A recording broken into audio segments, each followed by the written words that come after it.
Welcome to the IT Career Energizer podcast. For anyone who wants to build and grow a career in IT, develop and improve your strengths and skills, be inspired and motivated by the successes of others, manage your career progression, and achieve your IT career goals. And now, your host, Phil Burgess. Welcome to episode 124 of the IT Career Energizer podcast. My guest on today's show is Kristina Balaam. Kristina is a security intelligence engineer at Lookout, where she reverse engineers mobile malware. Prior to Lookout, she worked as an application security engineer at Shopify, focusing mostly on Android mobile security. Kristina is currently pursuing an MSc in information security engineering. So, Kristina, can I ask you to expound on that brief intro and tell us a little bit more about yourself? My role right now is basically as a malware researcher.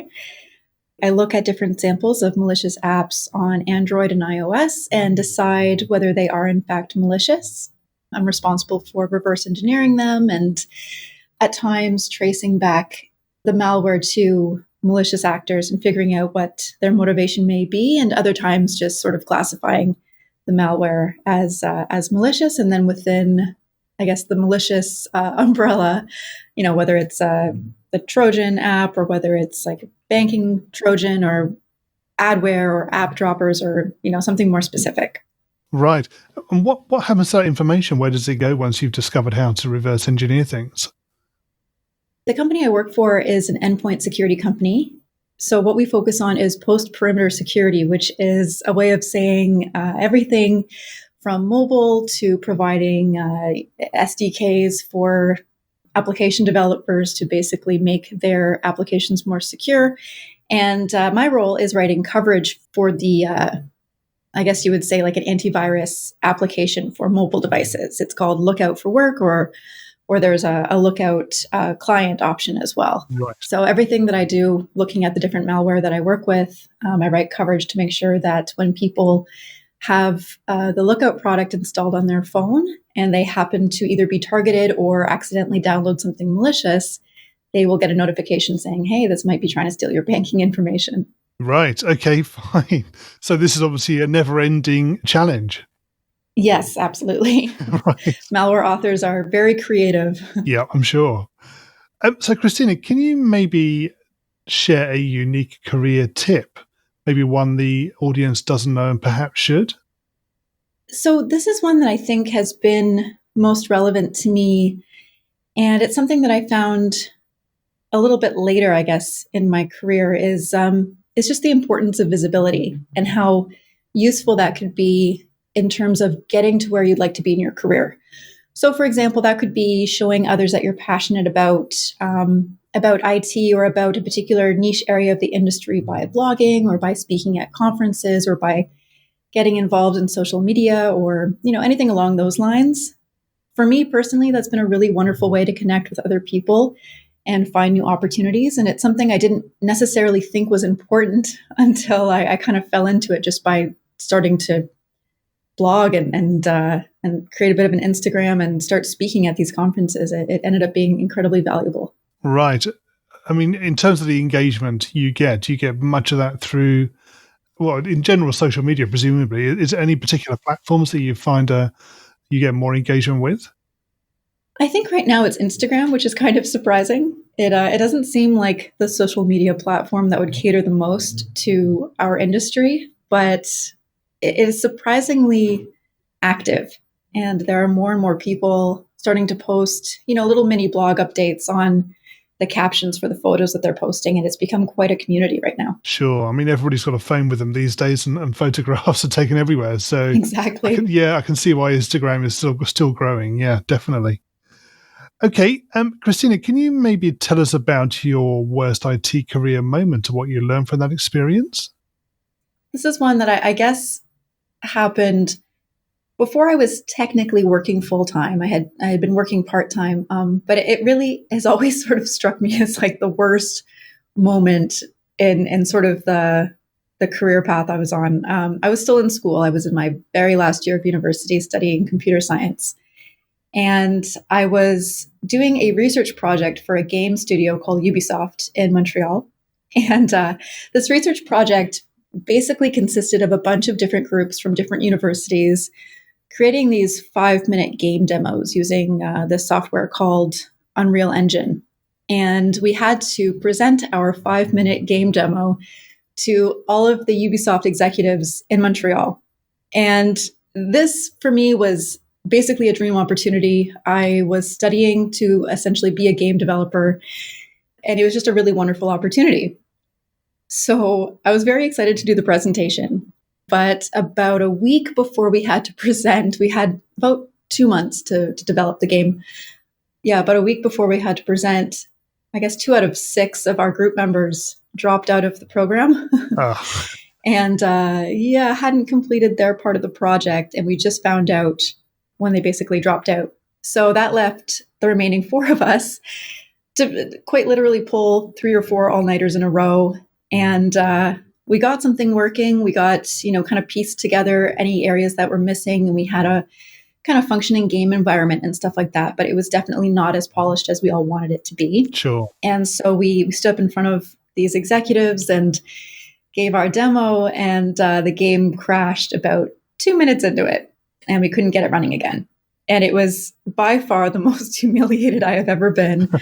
And all of us were just so devastated because we had worked for so long and just had such high hopes that this was going to go well. So I basically left the presentation, kept it together while we were on stage, left the presentation and cried on a park bench for about a half an hour. Right. Oh dear. Okay. Yeah. What did you take away from that in terms of learning? Well, I think the biggest thing was at that point in my life, I saw this as basically the end of my potential career as a game developer. I thought, that's it. I'll never get hired. The executives wouldn't have been impressed by that. And I'm just never going to find a job as a game developer. So I think one of the biggest things was to not catastrophize situations like this. At the end of the day, we were actually all offered jobs by the company, and it didn't end up being the absolute end of the world. So I think when situations like this happen, I think it's important to always prepare for the worst. Always expect that everything could go as possibly wrong as you would hope it doesn't. But prepare for those situations when it could and when it does. And that's particularly helpful for the industry that I'm in right now, because in information security, you kind of have to always assume that the worst things could happen. You have to assume that your computer could get hacked. You have to assume that if you're building an application, the person using the application is a malicious actor. You have to assume that anybody within your organization that might be using a device connected to your network could at any time have their credentials phished.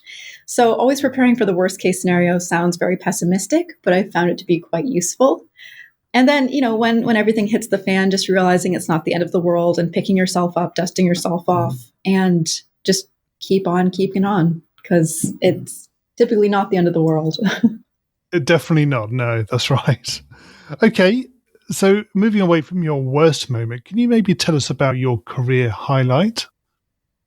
I actually think my career highlight so far has been getting the job that I'm in right now. I didn't study, IT security in university. The only programs they really had available were master's programs. And my role before this, as you said in the intro, I was doing application security, which is sort of relevant to what I'm doing now as a malware researcher, because I'm still looking at Android applications and iOS applications, but it is a little bit different. So I think this was a highlight for me because I did a lot of work on my own to kind of build the skills that would allow me to move into this sort of role. I always knew once I transitioned to security that I wanted to do malware research, and it was just a matter of how and when that would happen. I kind of expected the trajectory to be a lot longer. I thought, maybe I'll have to go do a master's, or maybe I'll have to spend a couple of years doing independent research. But I ended up just putting a lot of my spare time into reading a lot about different malware analysis techniques and reading blogs from other researchers and being really inspired by them, and really kind of directed my self-study. So I started my master's, and I made sure that I was looking at courses that were very specific to to malware research. And, even though I didn't necessarily have all of the past experience as explicitly a malware researcher, I had these, the sort of like adjacent experience. I don't know if that's the right way to describe it, but I had experience from my existing role where I knew how to write code, I knew how to analyze code, I knew what to look for in terms of the security of an application. And then I sort of supported that with self-study. And that was a big highlight because it took a lot of focus and dedication and work, but it ended up being really rewarding because now I'm doing, exactly what I hoped I would do. Sure. So the extra effort you put in outside of your daily job, if you like, made the difference, presumably, in moving your career forward. Absolutely. Yes. Cool. Okay. So, Kristina, can you maybe tell us what excites you about the future of the IT industry and careers in IT in particular? I think the biggest thing, the thing that I find most exciting is, especially for those that are interested in transitioning to a career in IT, or maybe, they're already working in IT and sort of figuring out which part of the industry they want to be in. I think one of the most exciting things about this industry is that you can basically do any kind of work that interests you. If you're interested in security, you can be a pen tester. If you want to do development, there's always front-end development, back-end development. There's, data science, malware analysis, DevOps. There's just an endless number of options, it seems. And the list continues to grow, especially as we're seeing new technology kind of coming about and being more necessary for different enterprise solutions or consumer products and stuff like that. And so there's really something for everyone and anyone with an interest in computers or software or, in technology in general. I think that's really exciting. Yeah, absolutely right. Are there any areas that sort of inspire you or you feel a significant interest?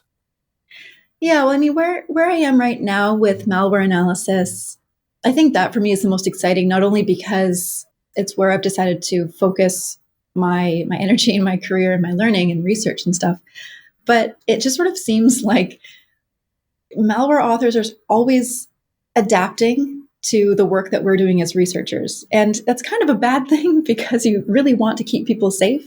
But it can also be exciting because there are so many innovative ways that people are finding to, circumvent certain rules.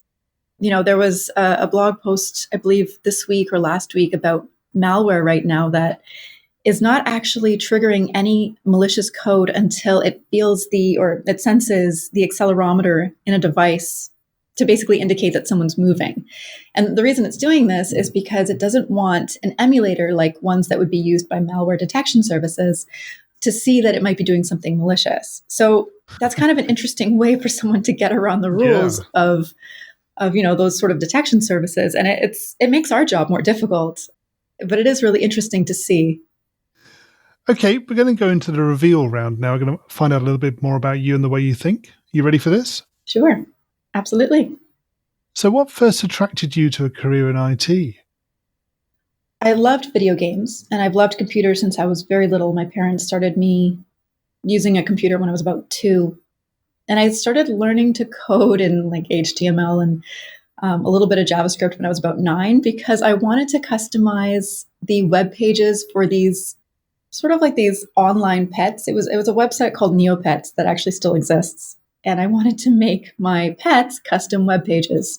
So once I started doing that and learning a little bit about how to code, I just fell in love with the problem solving aspect of it and kind of kept going from there. Okay. What is the best career advice you've ever received? This would have to be from my dad.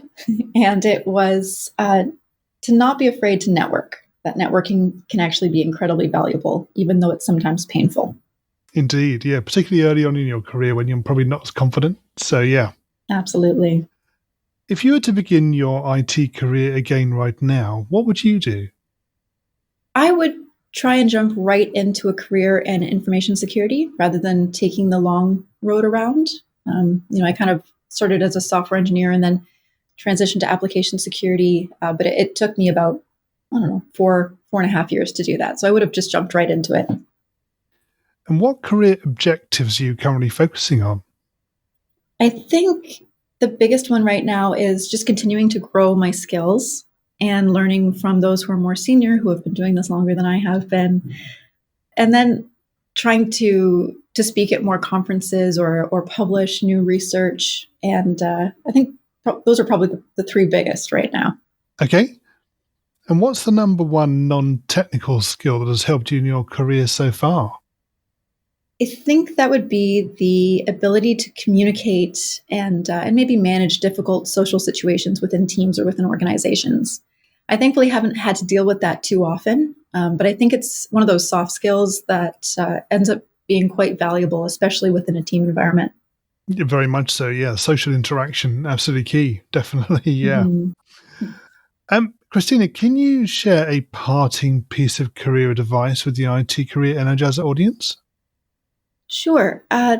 This is something, and it kind of stems from a question I get asked a lot about how to get started in a particular niche part of our industry. And my advice would be to not be afraid to jump into something that interests you, even if you don't feel like you have very much experience in it. And, one of the things we talked about a little while ago was just how this industry is evolving so quickly. There aren't many fixed rules about what credentials are required or, what is expected of you to transition to certain roles.